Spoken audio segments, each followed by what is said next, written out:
Produced and distributed by the National Organization for the Reform of Marijuana Laws in Washington, D.C., this is your normal daily audio stash. The growing truth about cannabis.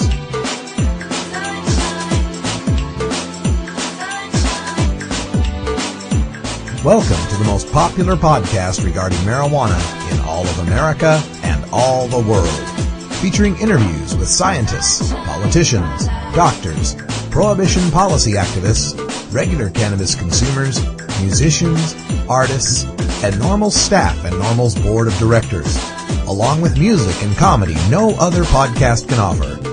You can always find out more about the show at our website, stash.normal.org, and continue the education and conversation on our blog as well. We're ending marijuana prohibition with education, one listener at a time. The podcasting and blogging technology for the NORML Daily Audio Stash is provided by Red Aphid Interactive Media. Visit www.redaphid.com. It's Tuesday, April 8th, and it's 4:20 somewhere in the world. I'm your host, Radical Russ Belville. Get involved in the cannabis civil rights movement and join us here at NORML. You can learn everything you need to know at norml.org. Make a donation, write a letter, attend a rally, march for your rights. It all starts with you. Call your Congress at 202-225-3121. They'll ask for your zip code and put you in touch with your elected officials.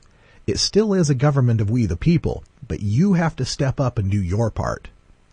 Now, Tuesday is Government at Work Day here on the podcast, and coming up after the news, we're going to speak with Jon Gettel from AZ NORML. Jon's got some interesting information on medical marijuana in Arizona and the recent use of immigration checkpoints to catch marijuana users on the southern highways.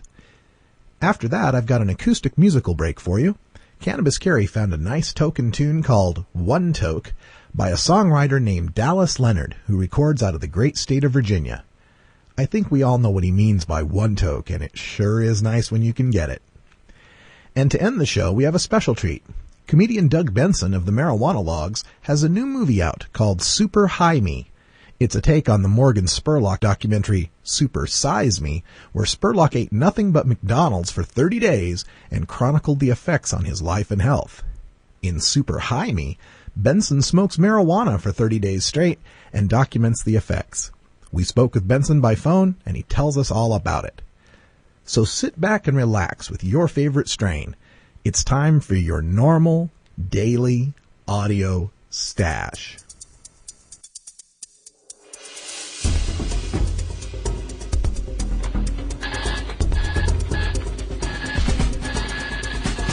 Now it's time to take a look at the latest stories about marijuana from news organizations across America and around the world in our NORML Daily Audio Stash, Hemp Headlines.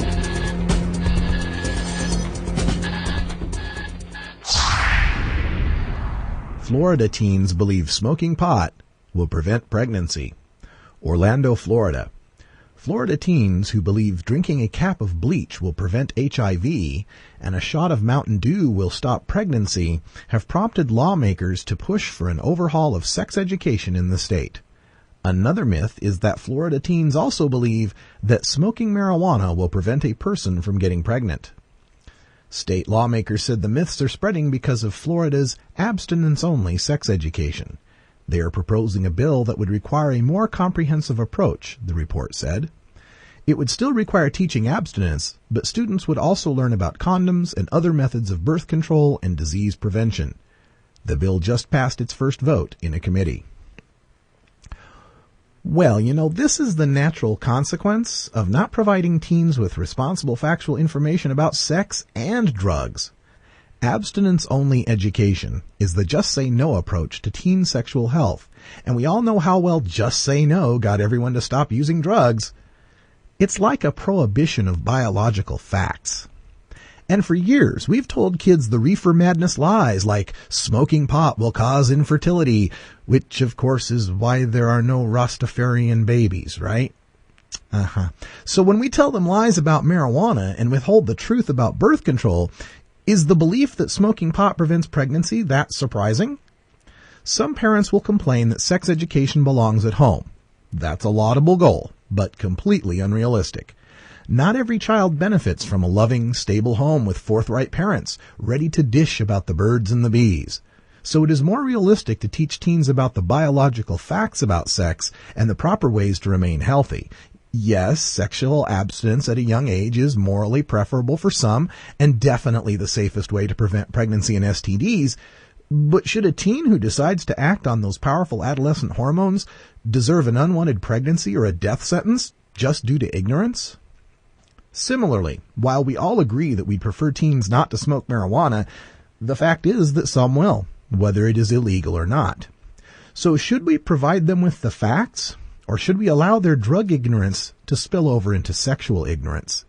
Both issues come down to frightened adults not wanting to send the wrong message to the young people.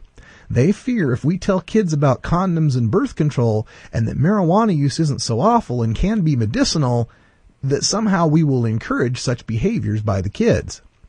Well, instead, the message that we end up sending through abstinence and prohibition is that pregnancies and STDs and marijuana use and abuse are so dreadful that if you have sex and smoke pot, you deserve whatever bad consequence results from your ignorant actions.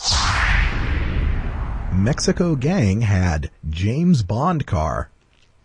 Police in Mexico have come across a new weapon being used by the country's drug cartels.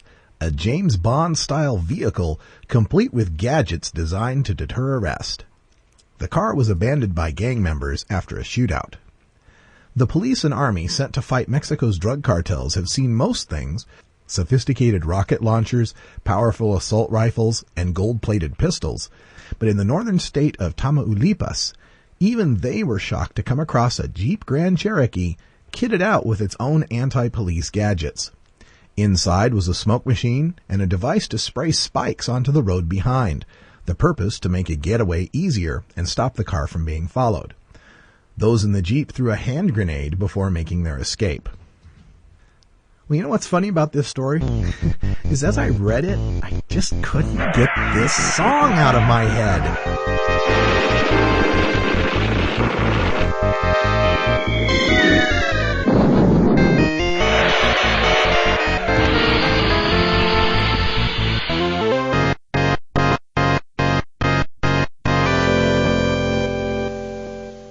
What's not so funny is that prohibition forces these renegades into dangerous situations on our roadways. It's not just the pursuing police car that can be driven off the road by a smoke screen and road spikes. I don't recall any beer trucks being outfitted in this manner. Arkansas legislature proposes drug testing for welfare. From Northwest Arkansas News. 2 legislative committees authorized on Monday a study prior to the 2009 legislative session of a proposal to require recipients of certain public assistance to undergo random drug testing in order to continue receiving assistance. Those who fail a drug test would have to successfully complete a 1-year drug treatment program approved by the State Department of Human Services and remain drug-free during the program. The proposal was submitted by Representative Frank Glidewell and Senator Danny Altus, both Republicans from Fort Smith. The public assistance shall be discontinued if the person fails to complete the drug treatment program or fails to remain drug-free in the program. The House, Senate, and Public Health, Welfare, and Labor Committees okayed the study with no discussion, debate, or questions. Glidewell said he believes that alcohol and or drug problems are, quote, pretty widespread among recipients of public assistance. It may not be their largest problem, but it's a problem that is a sickness like tuberculosis and cancer. If we can help people out by sending them to rehab, I think we are making better citizens out of them, end quote, said Glidewell. Whew, well, beware when your government wants to make something out of you. You know, as I read these news stories about state legislation, I often wonder if they've ever thought through the natural consequences of their legislation. Because it seems to me that only a person motivated by the desire to look tough on drugs in order to win some votes would support such a heinous measure. Think about it, Representative Glidewell. You're a drug-addicted mother of 3, working a part-time job, going back to school, and attempting to get clean. You're caught with a dirty drug screen on a random test. Now you're forced into 1 year of rehab. How does that fit in with your work and daycare and school schedule? Then, within the 1 year, you relapse, which happens, and what? Your housing, assistance, and family aid money is cut off? You're forced to quit school and maybe even lose your home? Yeah, out of school and homeless with 3 kids, that ought to help the rehab. See, this kind of thinking comes from the paternalism of prejudice. It's the idea that since they receive welfare, they are childlike failures whose lives must be controlled by the state. It's the idea that we can't be subsidizing someone's drug problem. Now, maybe I'm just sensitive to this, because I grew up as a poor child of a drug addict, and food stamps and WIC and state aid were the only thing that kept me fed. And if those had been taken away if my dad failed a drug screen, then why would you want to see child Russ starve because his dad was an addict? This drug testing for welfare is counterproductive. Michigan already tried this and got shot down in the courts. It doesn't reflect any sort of drug problem among welfare recipients, as welfare recipients use drugs at a rate at or below that of everybody else. It doesn't help get welfare recipients off drugs. 6 states have already discovered that mandatory random drug testing for welfare recipients is to be less effective than questionnaires, job retraining, and other methods in detecting and preventing drug abuse.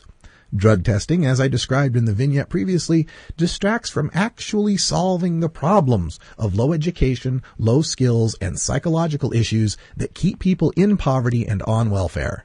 And, in my mind, worst of all, as usual, random drug testing is more discriminating to the marijuana user who may test positive for weeks than it is to the cocaine, meth, heroin, or alcohol user who can clean up in a couple of days. Thus, a policy like this would force people away from the safest, least life-impacting drug, marijuana, and toward the harder, more life-impacting drugs. Furthermore, as we know, there are many medical uses for marijuana, and even though it is not recognized in Arkansas, it's not hard to imagine there must be some people in that state using cannabis for medical purposes, even on welfare. Cannabis consumers and producers labeled criminal by the government. But beer industry and consumers celebrate the 75th anniversary of ending beer prohibition. This is a post by Alan St. Pierre, the executive director of NORML, and I thought it deserves some inclusion here on the 75th anniversary of the end of prohibition of beer. On April 7th, 1933, President Franklin D. Roosevelt fulfilled a campaign promise to hasten an end to alcohol prohibition when he signed a modification to the Volstead Act, allowing the sale of 3.2% beer in advance of the formal end to the 21st Amendment being ratified. His reward? The first case of beer delivered directly to the White House. Yesterday, many in the media, including National Public Radio and Bonneville radio stations, such as the top-rated WTOP in Washington, D.C., are highlighting, even touting, both the joy and common-sense wisdom found in allowing beer to be consumed, albeit under some regulations and controls. I enjoy responsibly drinking a well-made microbrew. The act is hardly a criminal one as such, and alcohol prohibition proved an abject failure as a public policy, and the great social experiment lasted hardly more than a decade. However, amazingly, and at terrific cost to the federal and state taxpayers, cannabis prohibition in America has frustratingly lasted over 70 years. Now tonight, if I were to enjoy some cannabis responsibly in the privacy of my own home, I can be arrested, prosecuted, and incarcerated, along with some other harsh civil penalties, joining 830,000 other like-minded citizens arrested annually in the U.S. Since 1965, nearly 20 million Americans have been arrested on cannabis charges, 90% of those for possession only, costing hundreds of billions of tax dollars. And yet, cannabis is more popular than ever as a cash crop, consumer commodity, and therapeutic. The irony and camaraderie should be clear here. Cannabis consumers and beer drinkers are much more alike than different. Look, I'll raise a glass tonight of a fine American crafted brew, Moylan's Kilt Lifter, brewed in Novato, California. Yum! However, ideally, beer drinkers, crafters, major brewers, retailers, and wholesalers should embrace and rally around cannabis consumers, not continue to vilify cannabis consumers and producers as the major brewers and some wholesalers do, such as Anheuser-Busch and others. Look, beer is a $190 billion a year industry. Beer accounts for 1.7 million jobs in the United States. Over 13,000 labels of beer are marketed by over 1,400 brewers, and there are over 2,700 independent beer distributors. Today's modern beer industry claims that the current state-based regulatory system works just fine and is the near-perfect answer to the concerns in the 1930s about how to best and most safely produce, market, and retail a potentially dangerous consumer product. The beer industry, and the alcohol industry on the whole, highly stresses the need for state, not federal control. The beer industry lauds its 3 levels of control and taxation: responsible brewing, responsible regional distribution, and responsible retail. And we say, right on, beer industry. In this same vein, the beer industry and its consumers should respect and not oppose the tens of millions of responsible cannabis consumers who seek the lawful use of cannabis, just like the tens of millions of beer drinkers who yesterday celebrated 75 years of a pragmatic and tolerant end to beer prohibition. We'll drink to that.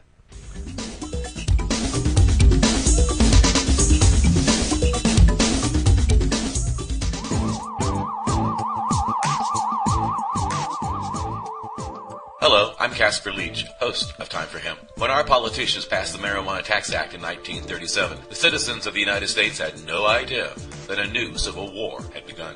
Now, after more than 7 decades of this war's escalation and spending well over $1 trillion of taxpayers' money, the result has been an arrest record of more than 37 million brothers and sisters for nonviolent drug offenses. Every year, we choose to continue this war. We do so at the cost of well over $69 billion. Add to this, we are building prisons faster than we are building schools. In fact, the prison industry is now one of the fastest growing industries in the United States. We must end this civil war. We can with your help. Please join LEAP, the law enforcement against prohibition, and become part of the solution to ending the war on drugs. Go to leap.cc and find out how to become a member. All right, well, it's Government at Work Day here at the Stash. We're joined by Jon Gettel from AZ NORML, who's going to tell us all about what's happening down there. So, Jon, welcome to the Daily Audio Stash. Hello, Russ. One of the things that came across our desk here when we were doing some news stories, Alan St. Pierre tipped me off to this, was the use of Border Patrol and immigration services to try to catch marijuana users. Can you tell our listeners what's going on down there in Arizona?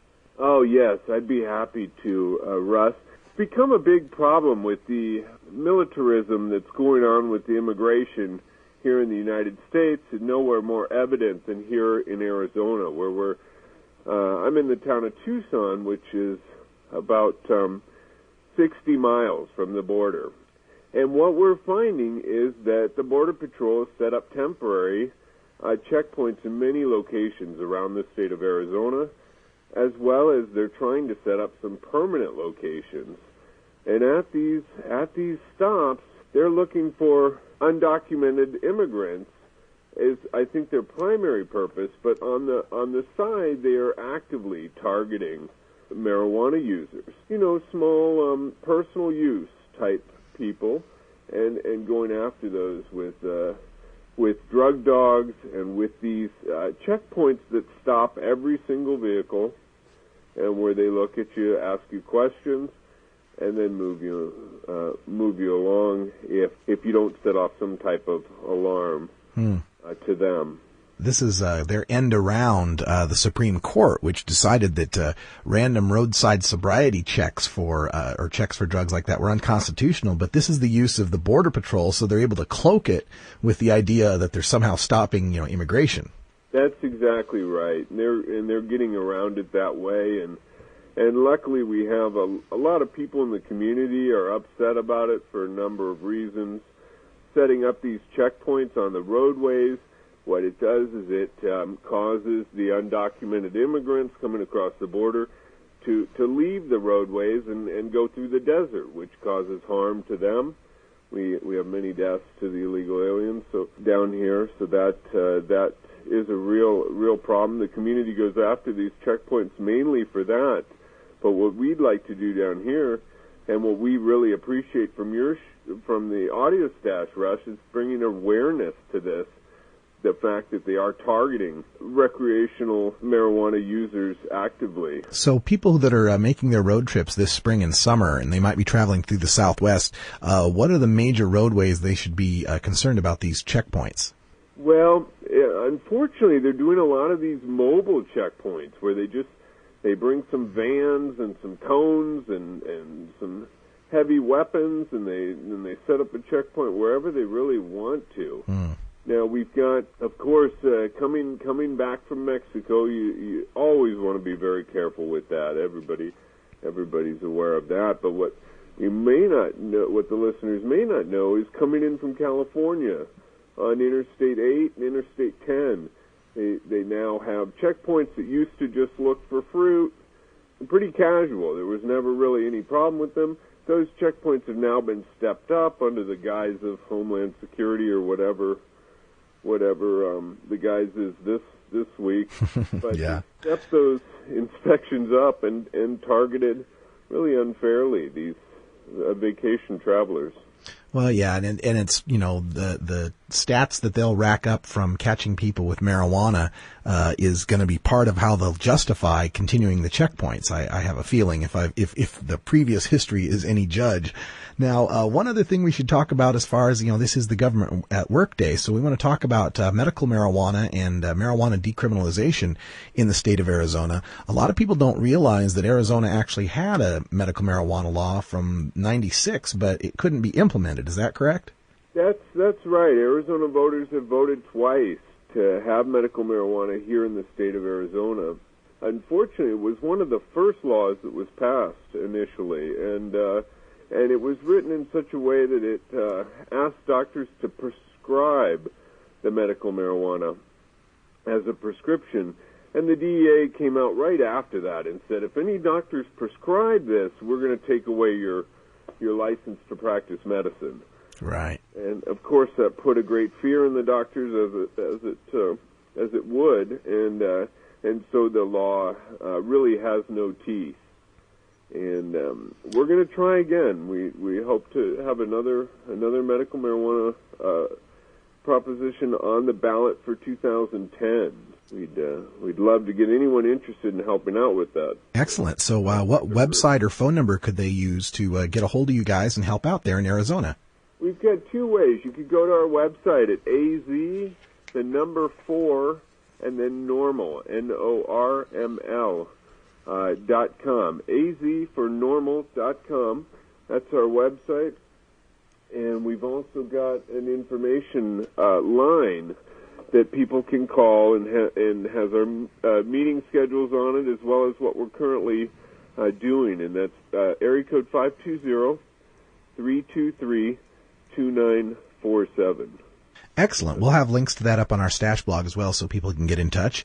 And, it's not all about work. There's also celebration. And, of course, the biggest day in the cannabis community calendar is coming up April 20th, this couple Sundays away, 420. What's happening down in Arizona for 420? That's right. It's a great day here in southern Arizona. We always love getting together to celebrate April 20th. And we'd love for everyone who's going to be in Tucson that day to come down. We're going to meet at the Safeway grocery store located at Broadway and Campbell here in Tucson. And we'll be meeting there at the northern edge of the parking lot and then walking north to 6th Street where the Chiba Hut, a restaurant here on the west, in the west in California and in Arizona. We have a location here in Tucson at 1820 East 6th Street. And we'll plan on meeting at the Safeway at 4 p.m. and then marching all together with signs, and the patients and everybody will be getting together and marching to the Chiba Hut to arrive about 4:20, where we'll have bands and food and information and just a great time. We'd love for everybody to turn out. It's important that we get people out to these events, even the social events, because this is where the networking happens. This changing these laws is not going to happen from just 1, 2, 3, 4 of us. It's going to take us all banding together. So it's important to show. So get out there for April 20th. Let the people of Tucson know what you feel, and then have some fun afterwards. That's what it's all about. That's such a great point, Russ. We we need everybody really to participate, and we can all help in different ways. And by making an appearance at these functions all over the country, you're making a statement, and it's an important statement. We've got to stand up for our rights, and stand up for this injustice that's being done to marijuana smokers. Absolutely. Jon, thank you so much for joining us here on the Audio Stash. We'll be back in touch when we've got more Arizona stuff to talk about. Well, that'd be great, Russ. We're here for you. It's tough talking to kids about marijuana, especially if you might be a parent who dabbled a time or two in your youth. So to help you out, get your copy of Dr. Mitch Earlywine's latest book, A Parent's Guide to Marijuana. Dr. Earlywine is an associate professor of psychology at the State University of New York at Albany and an expert on the studies concerning marijuana, its effect on health and society, and the methodology behind the statistics. He is a frequent guest here on our daily Audio Stash. Dr. Earlywine lays it all out without the propaganda and scare tactics that parents know won't work with teenagers. He presents a rational understanding of cannabis, what it is and what it isn't, and why kids shouldn't be using marijuana. You can order today through Amazon.com or check our links at our blog, stash.normal.org.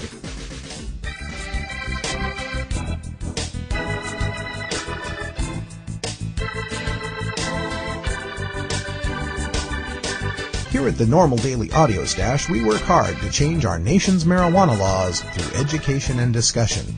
But we also take the time to relax and unwind with an eclectic mix of pod-safe music from many independent artists. We look for music that speaks to the growing truth about cannabis, or music that speaks to broader themes of freedom, liberty, social justice, equality, and protest. To find out more about the artists and download the music you hear on this podcast, just log on to stash.normal.org. And if you'd like to get your music heard by the online cannabis community, just send us an email at stash@normal.org.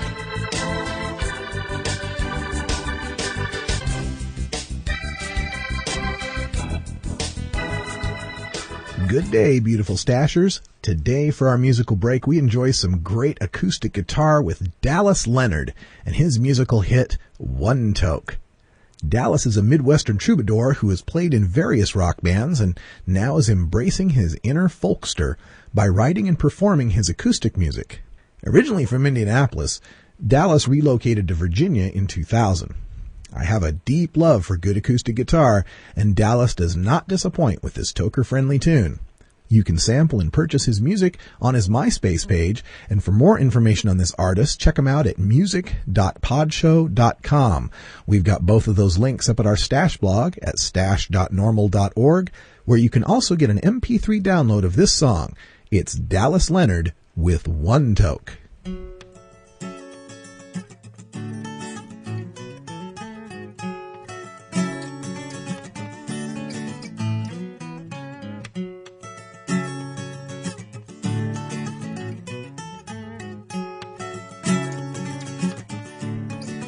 Down by the sea, oceans and waves, paradise so free, Jamaican style leaf. When nature's medicine makes me high, I dream while everything passes by. It's hard to sing when my throat gets dry. 2 hits to the brain.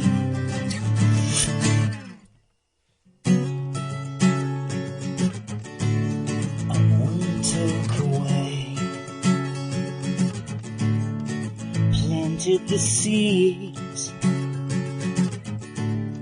sample that dream. 2 hits for the pain. The roots of reggae.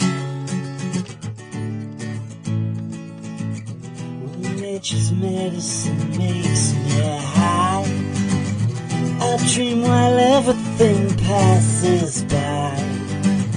It's hard to sing when my throat gets dry. 2 hits to the brain. I'm so high right now.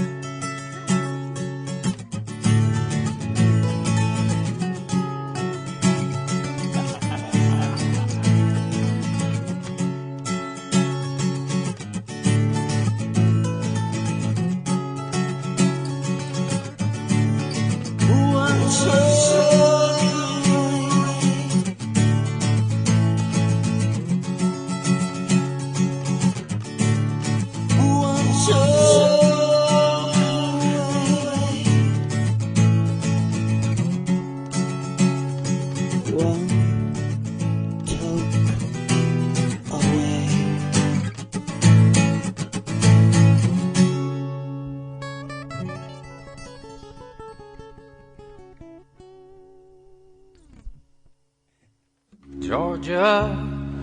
Hi, this is Willie Nelson. For 30 years, NORML has been a voice for those Americans who oppose marijuana prohibition. It's time we stopped arresting responsible marijuana smokers. It's the fair thing to do. For more information, contact NORML, the National Organization for the Reform of Marijuana Laws.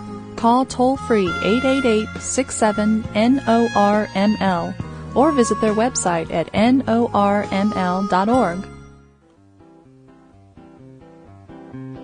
I smoke lots of weed, man. I plant that big old seed, man. I smoke every strain there is in town. From the super sticky green to the headache Mexican brown. I smoked every strain there is around. I know that I like it. I know that lots of people like it. So let's see what happens if you overdo it. Do we have any pot smokers here today? Any at all? My name is Doug Benson, and I'm about to get super high. The term medical marijuana, you've basically, you drank the Kool-Aid, because there is no such thing as medical marijuana. I'm going to smoke pot every day for 30 days. And try to remember to film it. And my movie's going to be called Super High Me. Or Business as Usual. I haven't decided yet on the title. I'm going to be hospitalized, I think. Some people call it dope. Some think it smells like burning rope. I tell you, it relieves my... We got a big treat here on the Daily Audio Stash today. We're speaking with comedian Doug Benson. You'll probably remember him best from his performance and writing of the Marijuana Logs, the great troupe that traveled all around the country to deliver the truth and the jokes about marijuana. And Doug's got a new movie out, and so we've got him here from Los Angeles, California, to tell us all about it. Doug, welcome to the Daily Audio Stash. Thanks for having me. It's awesome. Yeah. And you know, in fact, I wanted to go see the Marijuana Logs. The show came through Portland, I think it was last year, and Tommy Chong was supposed to be part of the Marijuana Logs. And we got downtown and parked in the parking structure and started to walk toward the venue.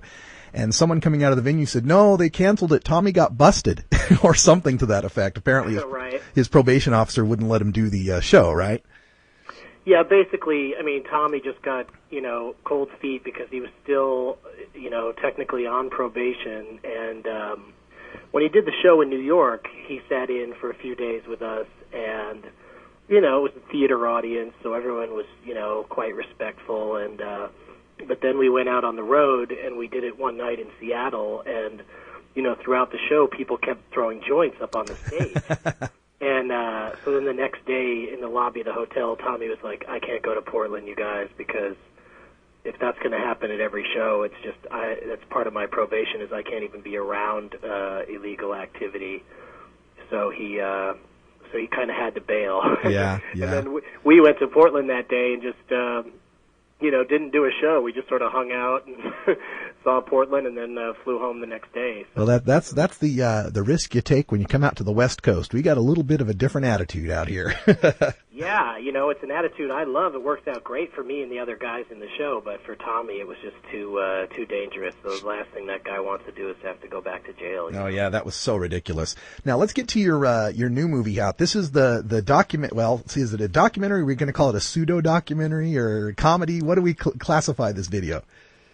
Well, it's technically a documentary, but it's mostly for fun. It's mostly a comedy, but since they did follow me around with cameras for a couple of months, I did a month of not smoking pot at all, followed by a month of smoking all day, every day. And what's the title of the movie? What's that? What's the title of the movie?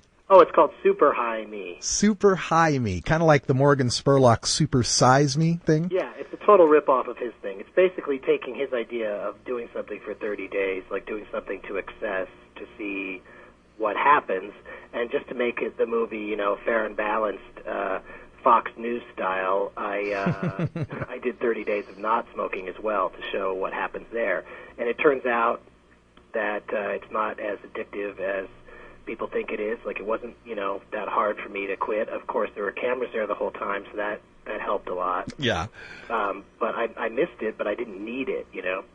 And then we did 30 days of constantly smoking all day, every day, using a vaporizer, edibles, whatever I could do to just stay high all the time.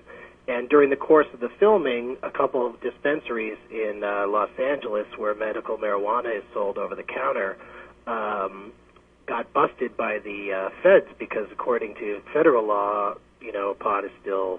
I guess I don't need to be telling this to anyone who would be listening to this, but you know, the feds say it's illegal, and the state of California says it's legal.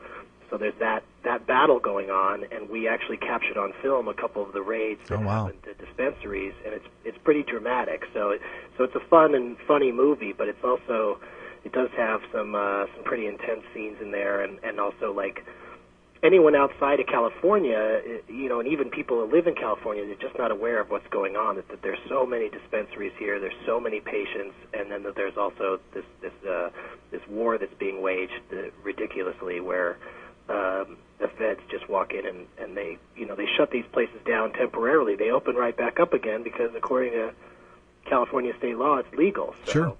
Sure. Yeah, I spoke with comedian Terry Joyce when she was up here in Portland for a benefit. She told me a pretty harrowing story about being in one of the dispensaries as it got raided, having to be, you know, on her knees, handcuffed with a gun to her head. I mean, it's pretty serious stuff.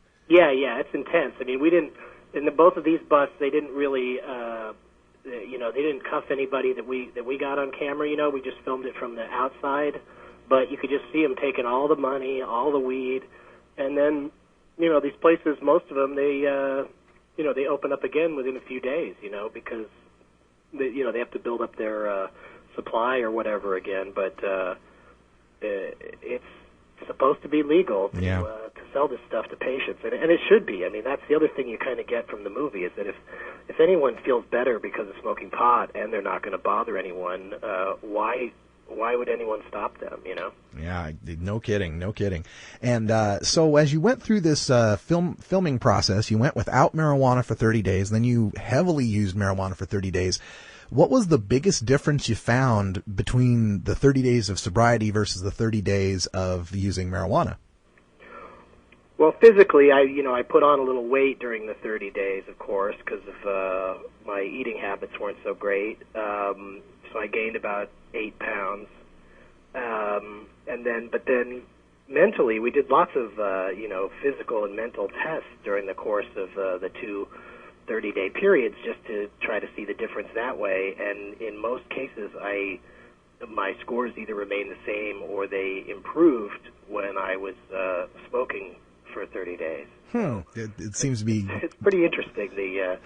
And you can't really call it an experiment because there's only one test subject and it's me, so it's more about like how I react to this situation. And I've been smoking pot for a long time, and I'm just used to it. I've never been a all-day, every-day kind of smoker, but I thought doing it for 30 days like that would be hard and that I'd be maybe even sick of it by the end. But on day 31 at 4:20, I lit up and had myself a nice time. So I certainly didn't learn any lessons in that regard. I still maintain my the same amount of pot smoking I did before we shot the movie. Okay, so we don't see too many or any downsides from the smoking of the pot. How about the 30 days you went sober? Did you find any downsides from that?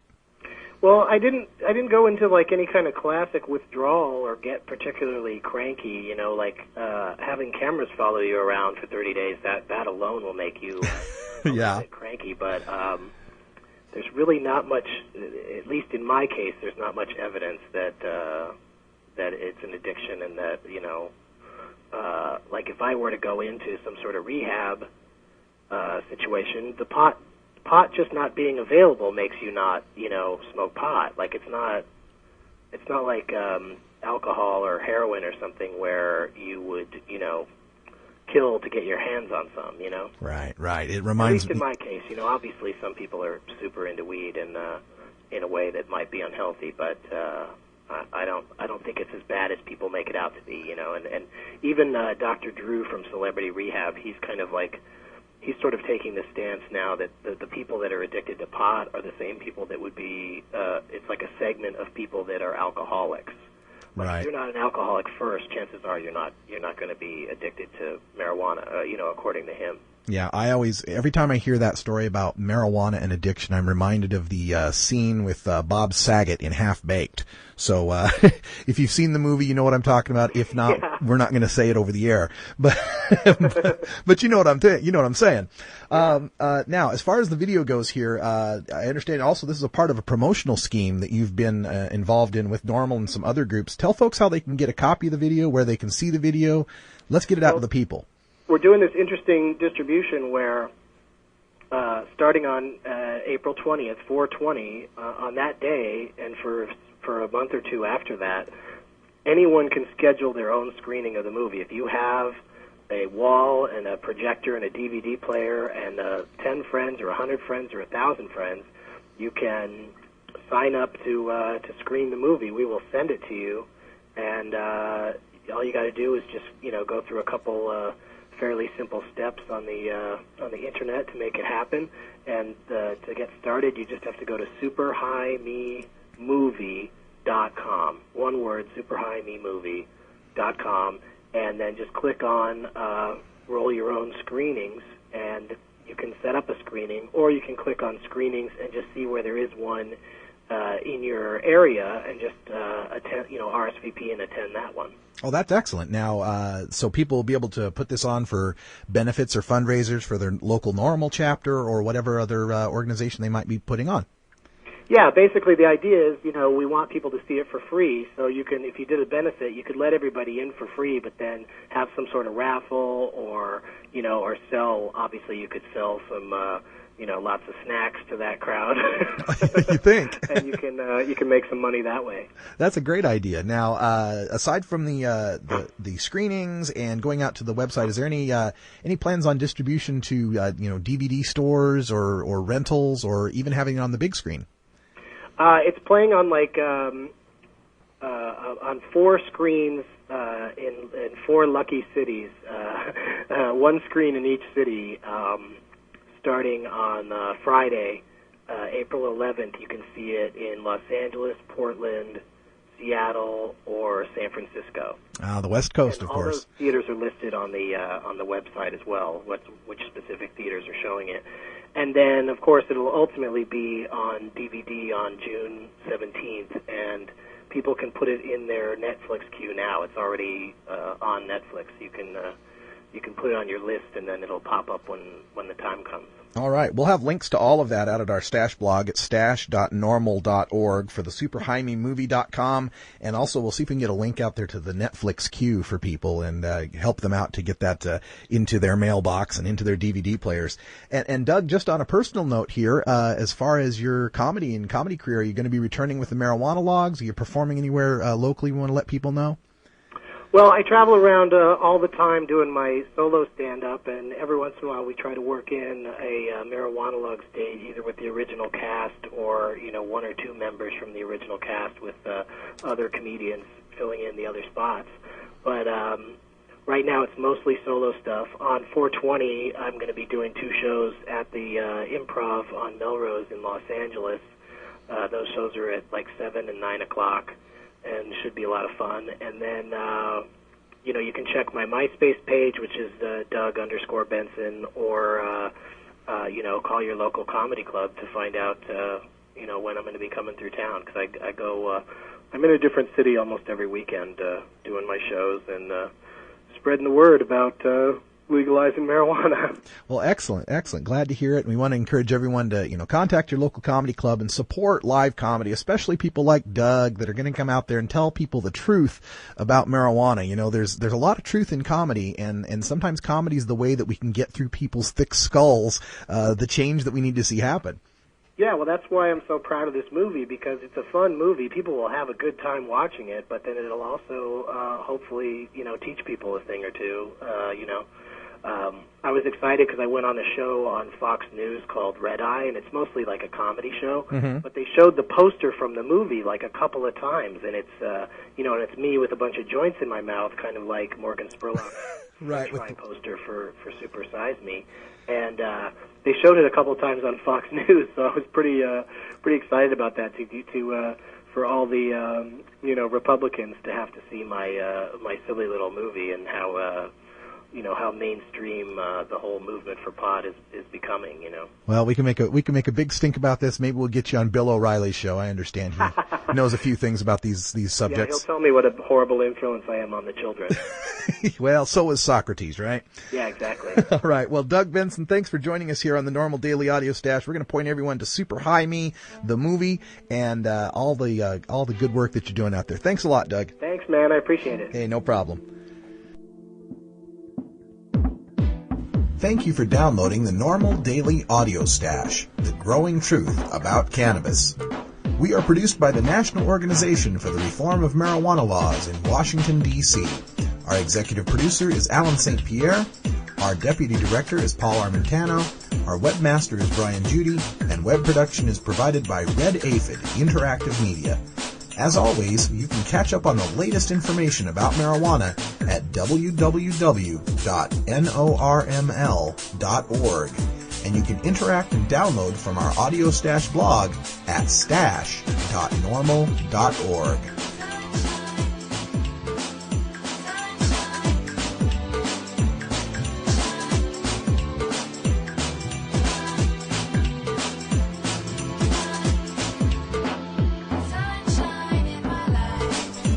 For everyone here at Normal, I'm your host, Radical Russ Belville, hoping all your harvests are bountiful and your encounters with law enforcement are non-existent.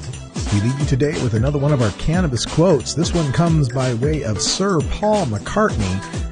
Quote, "I think we should decriminalize marijuana, and I would like to see a really unbiased medical report on it. Society thinks alcohol is terrific, yet it kills. Cigarettes can kill. They're worse than marijuana. It's just not true that marijuana can kill." End quote.